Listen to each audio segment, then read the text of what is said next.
Hey everyone, so for this week's episode, it's actually going to be split into two parts. So you'll get the first part on this Sunday that you're hearing this, and then the second part will come the following week. So get ready for that. I've got some really insightful conversations that I have with my brother, and a lot of good questions that were asked and put into this podcast. So 2 weeks, this first part will be... It was a really long episode, so that's why we split into two parts. And so this first week will just be part one, half of that. And then next week will be the second half. So stay tuned and enjoy. Hey everyone, welcome back to this week's episode of Beneath the Layers. This week is going to be a little bit different. I will be answering questions that I had sent out on Instagram and a few other places to see what people were interested in knowing, whether it's about me or just about anything in general. I have my brother Isaac here to help me out with some of these questions. He'll read off the questions. I haven't read these questions before doing this podcast, so they are hitting me just sort of right on the spot, no preparation to prepare an answer or anything like that. We're just going for it.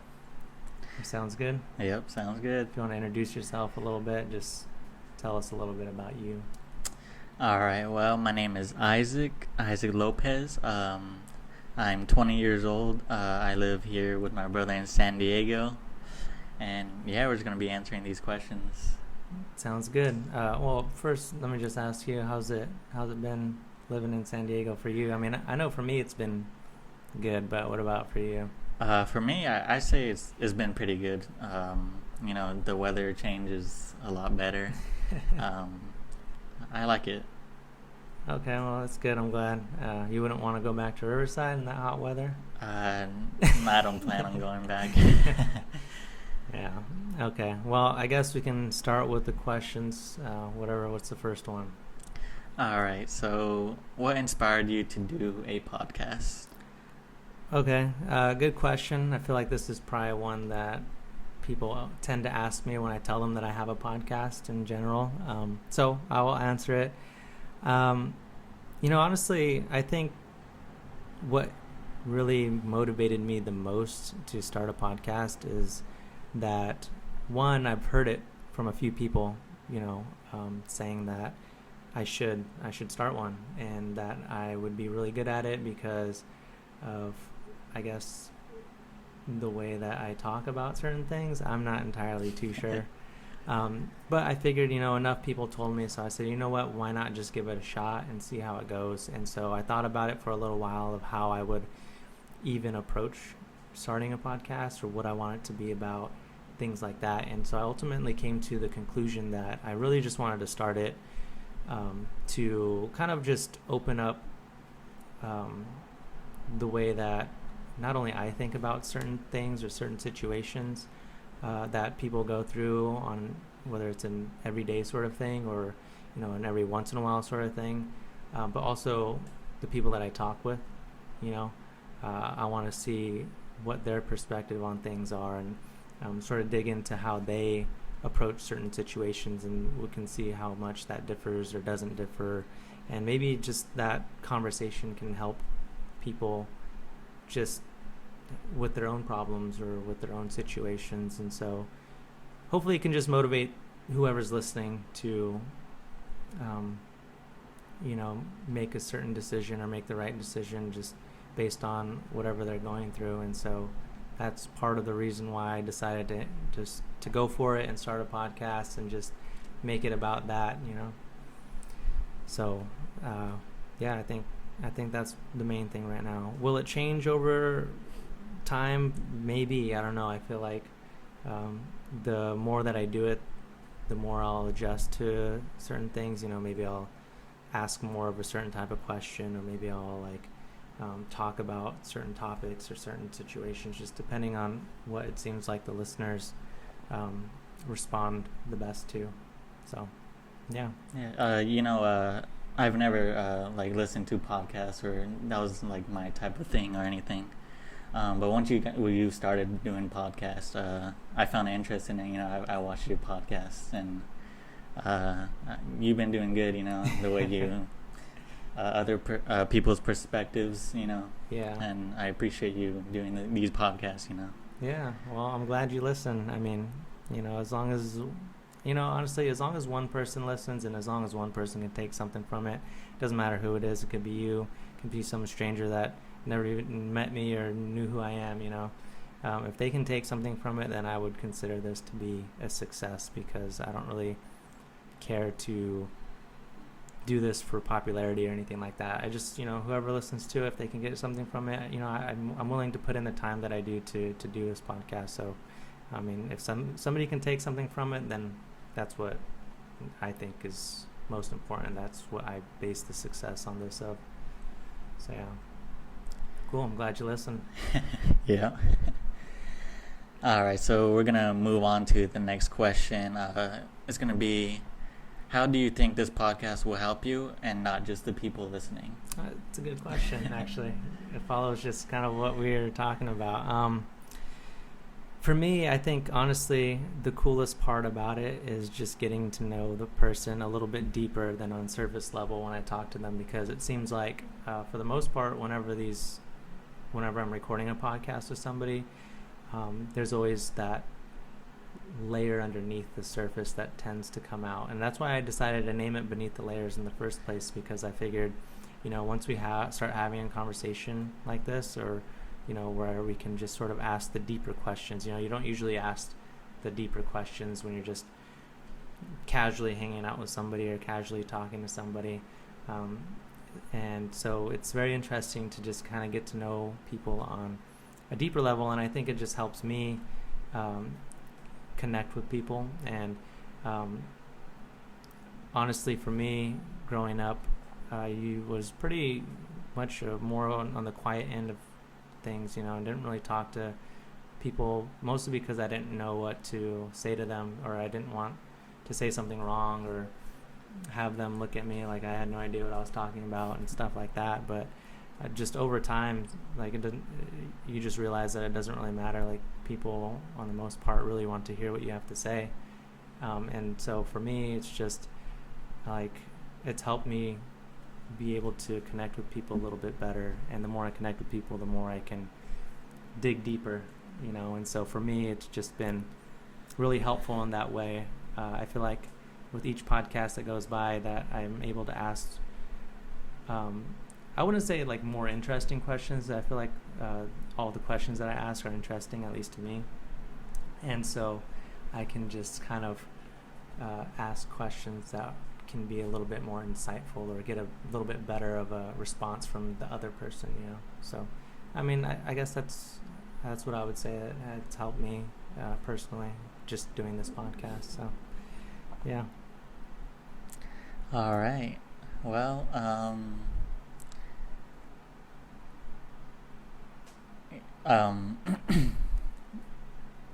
so we're gonna move on to the next question. All right. The next question is going to be, when was one of your worst moments, and how did you get through it? One of my worst moments. That's a good question. I guess I'll answer this in two ways, because there was two, I guess you can consider worst moments. The first one, though, I wouldn't say necessarily was my worst moment, like personally, because I had nothing to do with what happened.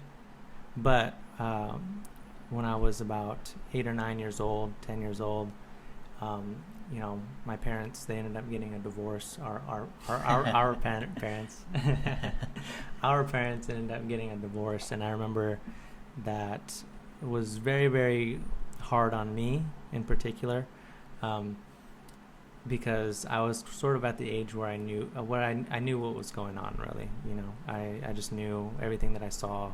I saw and I understood. Well, I didn't understand then. I understand now, but. And I know you were too young to probably even really remember a lot of it. Yeah, I don't really remember much on that. So. Yeah, and then my sister, I think, was also probably too young to really remember. Or our sister was a little too young to remember anything too. But I remember everything pretty clearly, and I just remember that during that time, what I would do is pretty much blame myself, like if I did something wrong uh, to cause that to happen or whatever. And so I would say that was one of the worst moments. But how I got through it, honestly, a couple things that helped me get through it was just I felt like at that moment in time, I don't know what, I'm 8 or 9, and I figured, well, this is how our parents' relationship ended up being because of the decisions that they made. And so I kind of just made it upon myself to never make those mistakes that they've made, and by doing that, maybe I can help show my brother and sister at that time that doesn't matter, like you can still make it through and be anything and everything that you want to be. So I just made it a point to do that and just kind of use that as my motivation to do well in school, because I knew both my parents never really did well in school, and so I really wanted to do the best that I could, to just try to, in a way, make a better life for myself. And don't get me wrong, like I was a young age growing up, so I had many phases and made many wrong decisions and things like that. But as long as you learn from those decisions or those mistakes that you make, then I think that helps you get through things and prepares you for mistakes or things that you might make in the future. So that's just kind of like how I got through it. I just kind of used that as motivation, and I kind of just,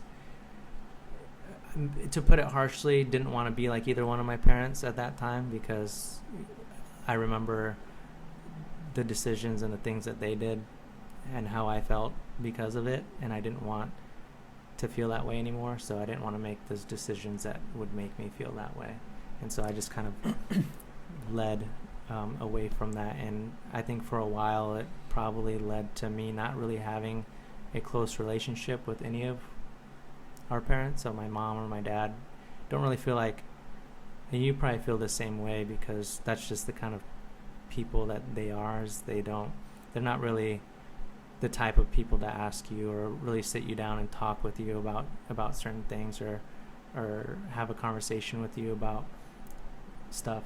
They just kind of, honestly, I feel like for us, our relationship with our parents is very surface level. It's never really been too deep, and I don't blame them for anything, or I don't put any blame on them, because I think that that's just the type of people that they are. They themselves have a hard time showing their own emotions, and they don't really like to show people their emotions. If they're going through something, then they kind of rather try to deal with it on their own than want to show us that they're going through something, and that's just how they are. And so I learned that over a period of time. And so I just kind of, for me personally, I made it a point to, if I ever needed help, or I tried to let people know, anybody, if they ever need somebody to talk to or listen to, then I'm there for them and can talk and listen to them. If they need my help, I'll help them.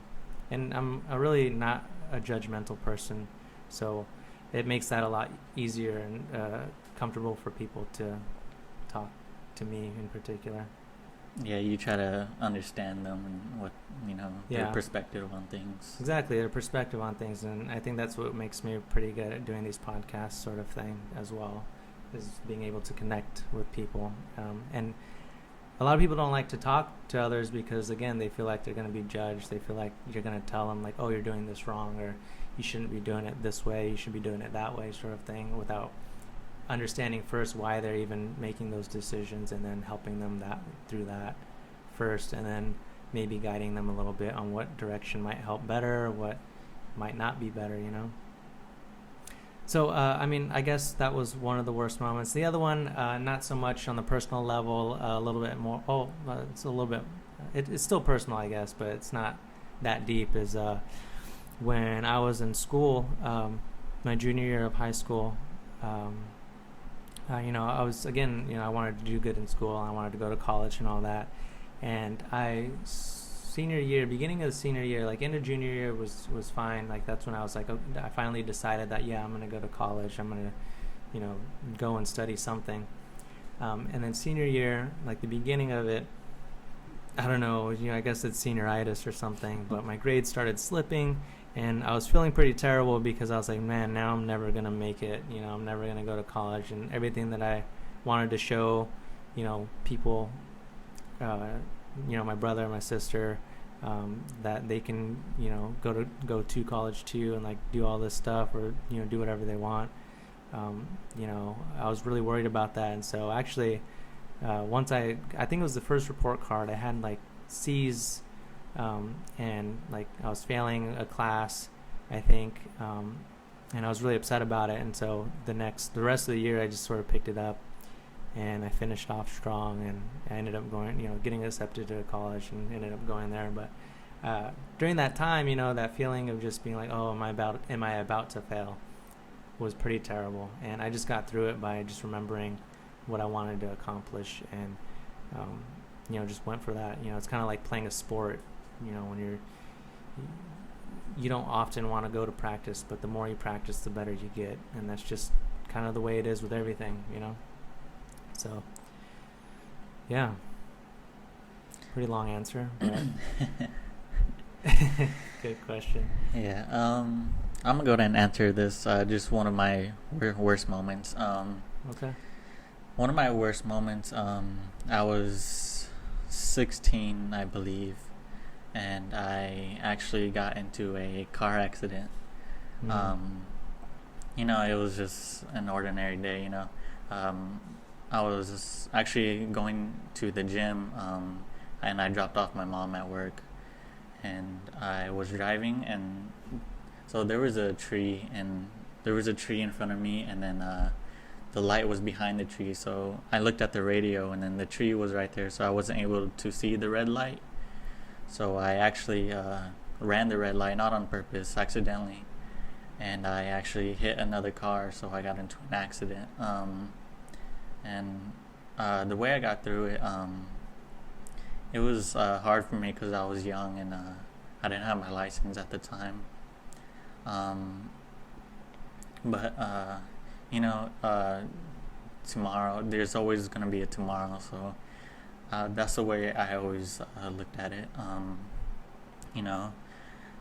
The sun's going to rise the next day, so you just got to, move on to things. It was a pretty serious accident. No one got hurt, but so that was like one of my worst moments, but I was able to get through it. It didn't like traumatize me. I was able to drive again, and so I did get through it, and that was one of my worst moments. Do you think that moment made you a better or safer driver now, or do you think you still drive recklessly? No, I definitely take more precautions driving now. Once you get into an accident, you just focus on the road a lot more. You just try not to get into another one, because it's not a good feeling to get into an accident. Yeah, and that just kind of reminds me, it's kind of just like one of those moments where it's like a teaching moment. You kind of make a mistake, or just a little too careless at one moment in time, and it can change your whole direction on just what you do every day. Just like maybe now you look twice at the light before you're going or something like that, but that's an everyday thing, right? So that one moment made you every day now look at the light a little bit more carefully, and that can happen with a lot of different things. It doesn't have to be an accident or anything like that. Like an event can occur in someone's life, and it can spark something within them, or it can traumatize them, and it's just a matter of how you approach the situation. See, the one thing I think that's great about that is you had more of a positive outlook on it, like there's gonna be tomorrow, like don't worry, sort of thing, instead of dwelling on it or feeling guilty that you made that mistake, and like saying that you're a terrible person because of it or something like that, because not everybody's gonna be perfect. So Yeah, and then one thing that also helped me, I called our mom. Uh, yeah, I called our mom and I let her know that I got into an accident, and then the only thing she was worried about was if I was okay. So that's also what helped me get through it too. That's true. Wasn't angry, that's a good thing. Yeah. Well, that's good. Thanks for sharing that. Yeah. All right. The next question.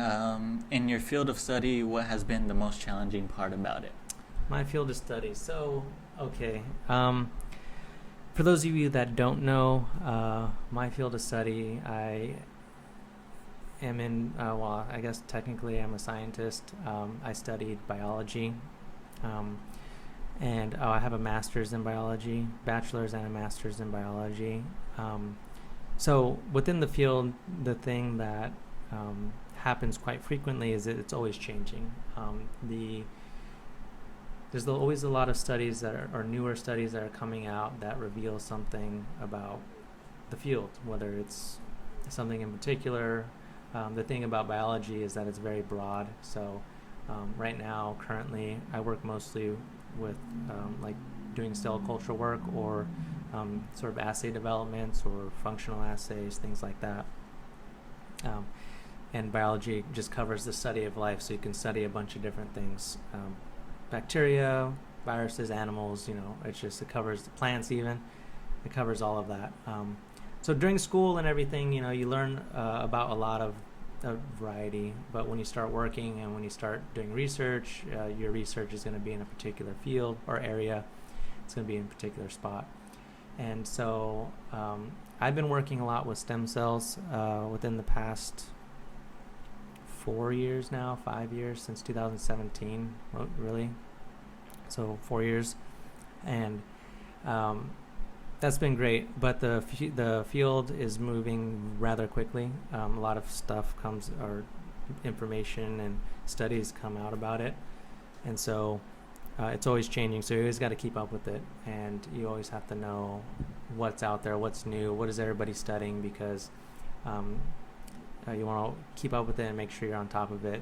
If you ever talk to biologists or somebody within the field, you kind of want to know what you're talking about when you're talking with them, and if they ask you a question, you want to be able to have a conversation about it or answer the questions that they're asking, because it's a competitive field, and people always not only want to share with you information, but also show you how much they know about stuff. So that's always part of it, and I would say that's probably one of the most challenging parts, is just keeping up with it, because it can be a lot sometimes. But I will say, once you have a foundation of the field, like of biology, of whatever you're studying within biology, if you have a good foundation of understanding, it's pretty easy to understand the new stuff that comes out, because it probably relates to something that you've read before or about. It's just a little added detail here and there that you can probably easily remember. So I guess that's good about it. But I would say that's probably the most challenging part about it as of right now. Designing experiments can be a little tricky too. It's a lot of trial and error, but you get through it. Yeah. So nice. All right, so on to the next question. What's one of your most memorable childhood memories? Memorable childhood memories. Childhood memories. I don't have many. I'm just kidding. Honestly, one of my most favorite things to remember back on my childhood is whenever I was playing sports. When I was younger, especially. Somewhere in my apartment, I have trophies, lots of trophies of me playing sports and stuff. But that was one of the things that I loved the most. I felt like that playing sports in general, didn't matter which one it was, just helped me kind of build my character. And so now I would say that if I never played sports when I was younger, I probably wouldn't be where I am now. because I feel like by playing sports, it built a foundation where it's like, okay, in order to get good at something, I really have to dive into it and practice, and repetition is always key. It's always, the more you do it, the better you get. And so that it's like that with everything. The more you study biology, the better you get. The more you play video games, the better you get at the video games. The more you do video editing, the better you get. The more you do podcasts, the better you get. Photography, same thing. Anything that you practice and have a genuine interest and likeness for, you'll get good at. And so I think that's something that's actually very important when it comes to understanding who you are as a person, is finding what you like and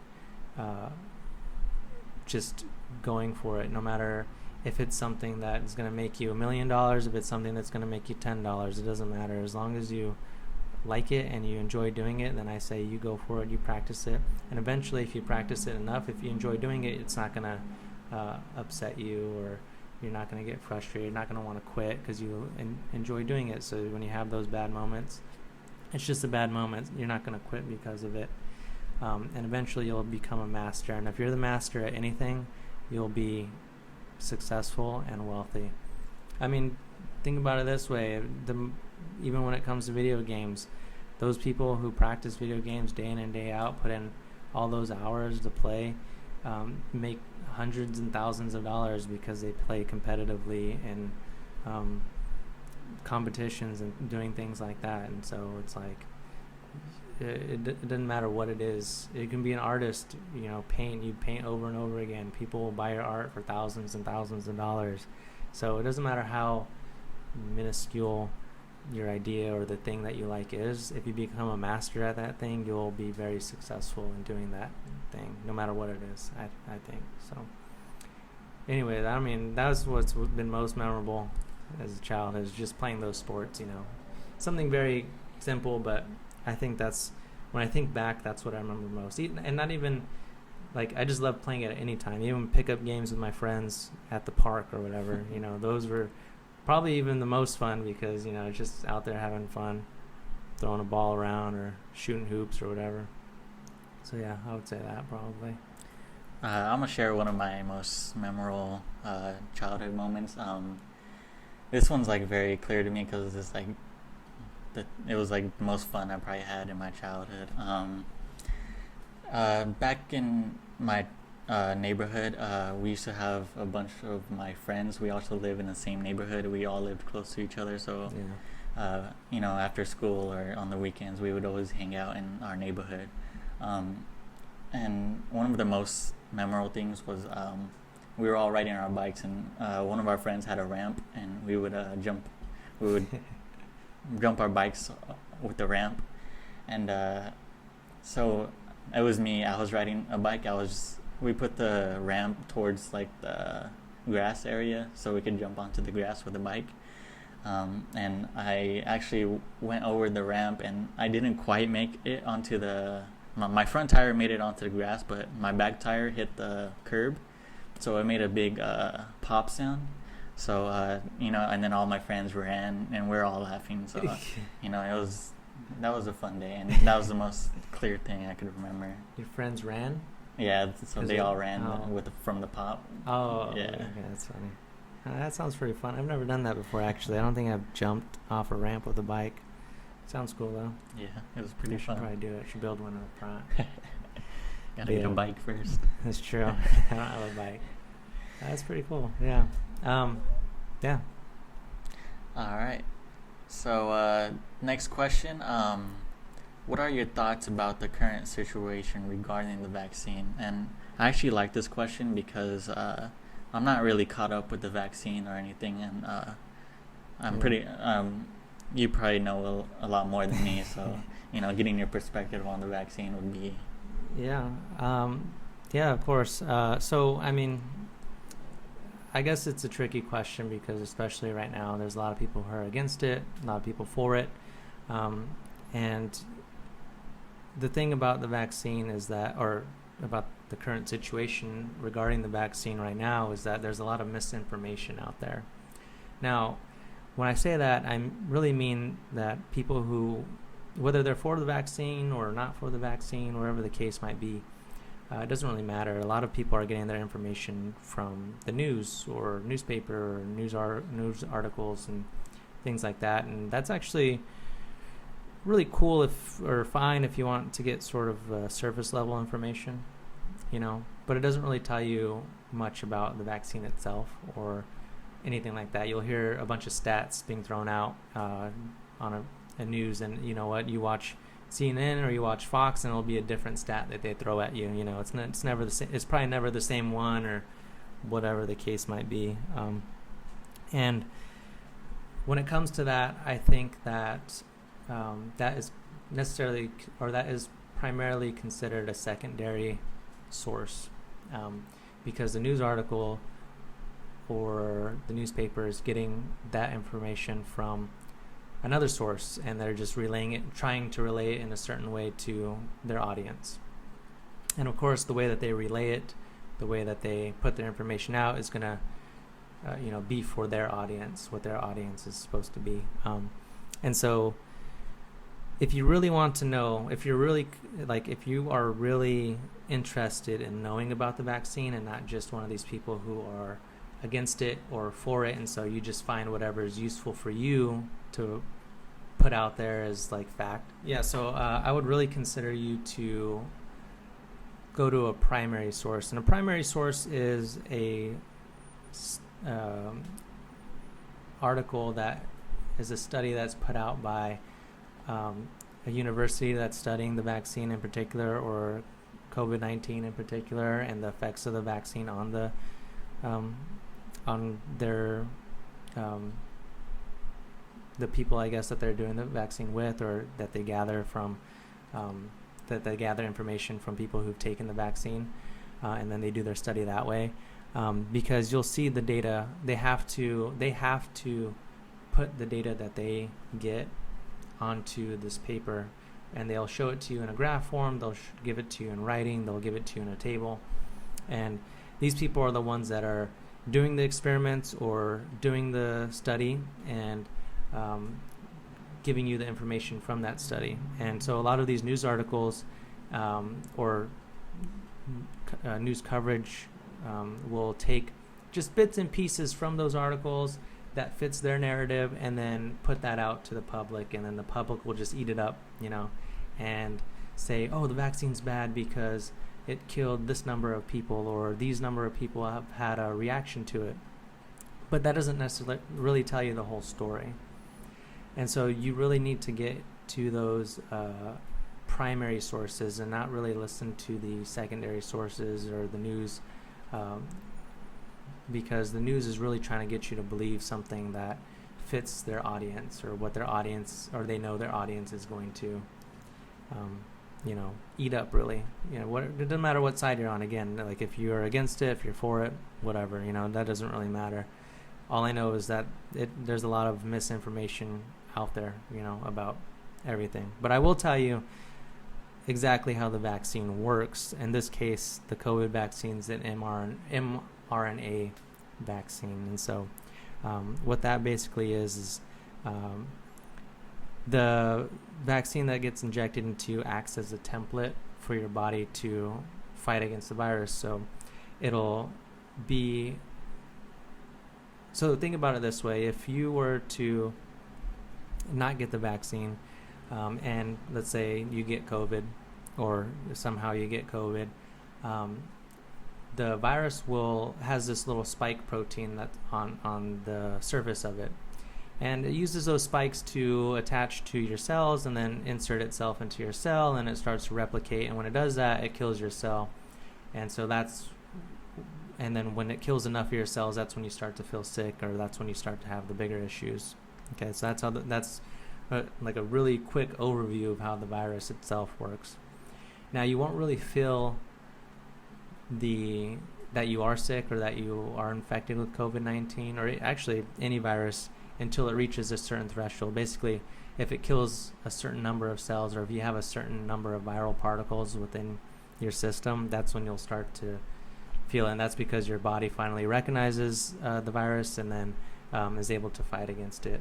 And so when you get a fever, And when you get symptoms, that's your body's way of fighting against it. The reason why you get a fever, by the way, is because usually viruses or bacteria or anything in general has a specific temperature that it is most effective at. So your body heats up to try to make the virus or the bacteria or whatever less effective in replicating. So that's why you get a fever, so you can kind of slow down the virus while your body makes antibodies to fight against it.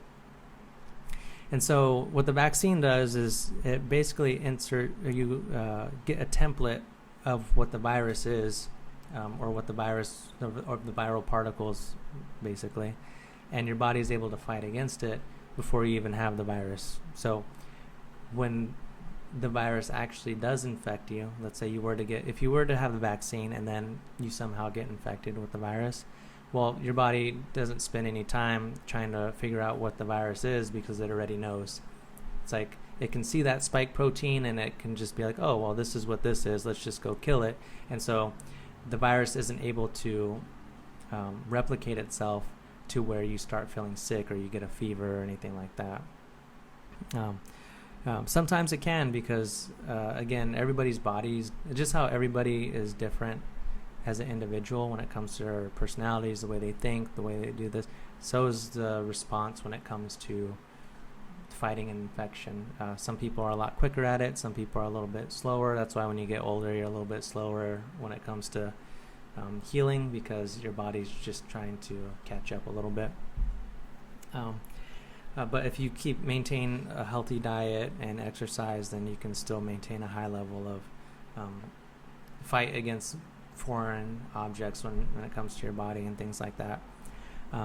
So I mean, everybody has the right to not get the vaccine or get the vaccine, but there's nothing, I mean, honestly, for me, there's nothing to be afraid of it. I think that's the big thing is most people are just afraid of getting a vaccine because, they don't know how they themselves will react to it.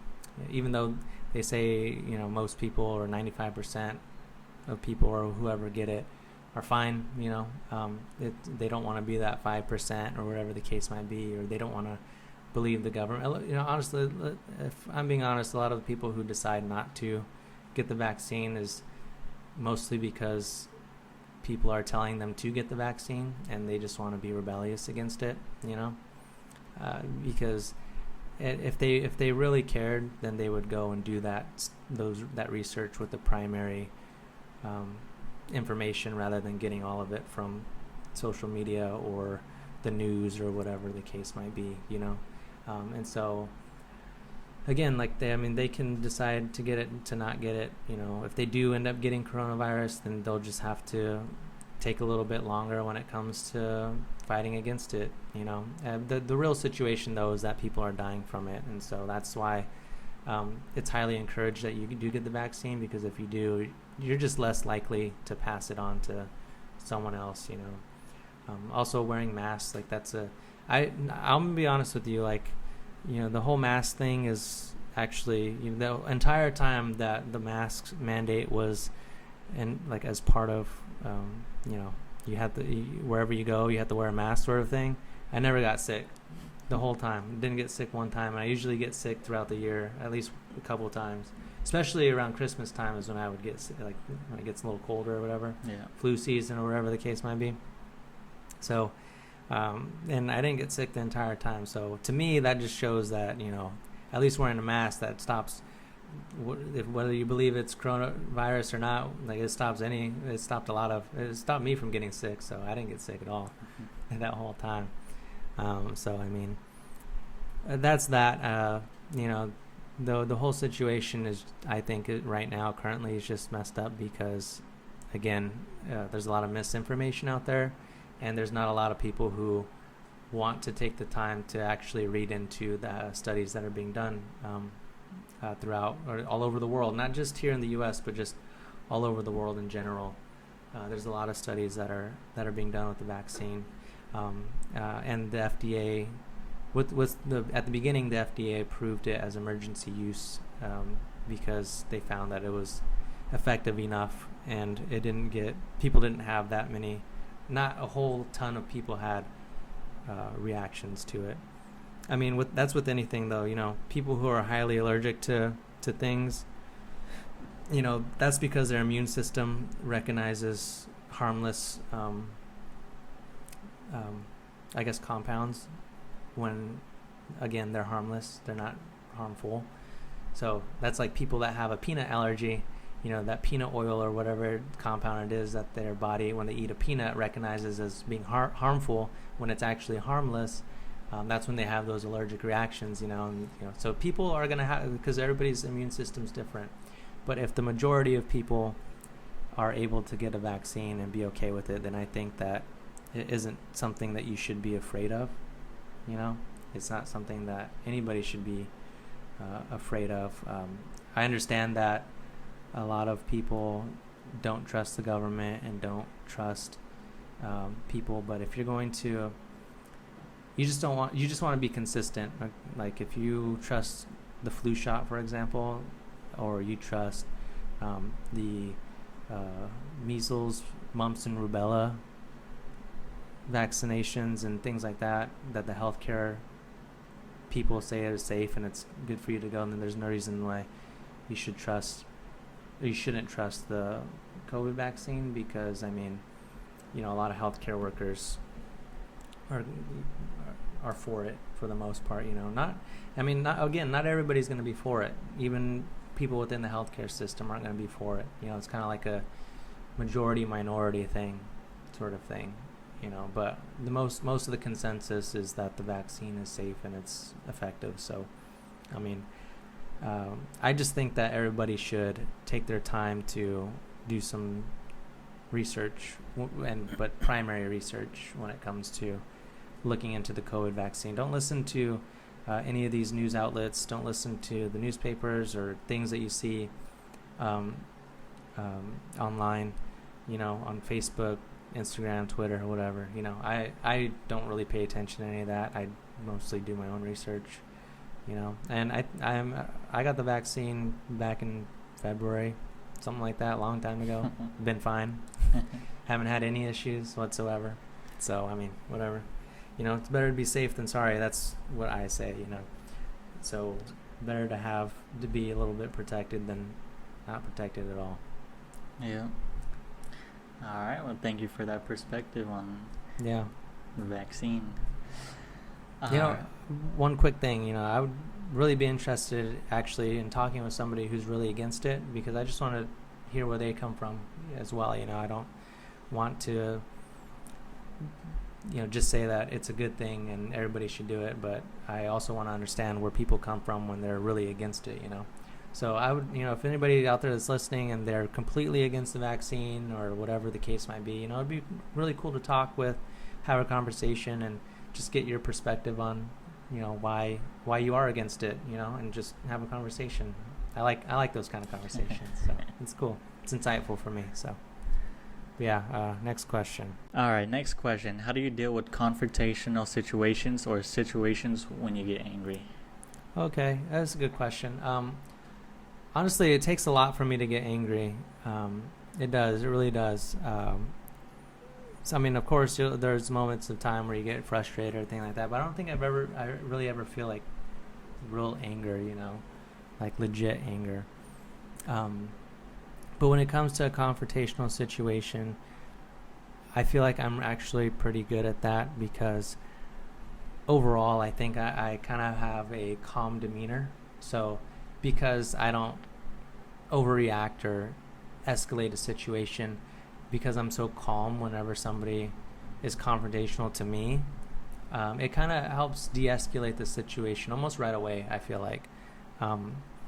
But, even when that doesn't happen and the other party of the group or of the confrontation or whatever is remaining confrontational, I still don't get angry. I still don't really push anybody's buttons or anything like that, because again, I just want to kind of understand where they're coming from, because I feel like if I can understand where they're coming from, then it's a lot easier for me to talk with them, talk it out, whatever the situation might be. And that's usually the way that I deal with it, is I talk out the situation. I don't hide from it. Like, I don't push it till tomorrow, or I don't push it till next week or anything like that. Like, if somebody seems to have a problem with me or whatever the case might be, I try to deal with it as quickly as possible, because I don't want to waste any time when it comes to that, because if, let's say that somebody is very confrontational towards me, or has a problem with me, or whatever the case might be, and we don't figure it out or situate it out for a week, let's say, then that's a whole week of just pretty much worrying about what's going to happen, or thinking about what to say or what I should say, or things like that, like when it can just be solved within that same day. Now, I do understand that there are some people who need some space, but I think that you can give them that space while at the same time not pushing a solution to the problem, but at least progressing towards a solution, like, you know what I mean? Because some people do get heated when they are arguing with somebody else, or whatever the case might be, so they need some time to cool down, but they don't need, like, a whole week is a little too much, I think. Like, I think a couple days or so, if that, is enough time to give someone to calm down and be able to have a conversation with you to solve the problem. What about you? Do you have an answer for this question? Has there ever been a situation where you've been in an argument, or it's confrontational and you get angry? Honestly, I'm the same way like you. I don't get angry, I just I'm like calm, I've never had any problems with anyone, so I've never been confronted by anyone. Oh, okay. So I can't really say how to deal with it, because it hasn't happened yet. Or well, how do you think you would deal with it if it was to happen to you? I think I wouldn't how do I word it, egg it on, Yeah. keep it going, start yelling at them, or make it worse. I would definitely try to talk to them about it. I don't want to fight or anything, argue. Yeah. It's just not how I am. So, Yeah. I would definitely try to talk to them about it. Yeah, pretty much the same. Yeah. I think that's the best way anyways. So that's what we would say about that. Yep. So there you go. That was the first part of this podcast episode. Episode 9 will be part 2, where we continue to answer some questions from the listeners and the audience. And hopefully you can get some more insight on both me and my brother. I think that there's a lot more exciting things to be said in the second part, so stay tuned for that. And we will see you next week.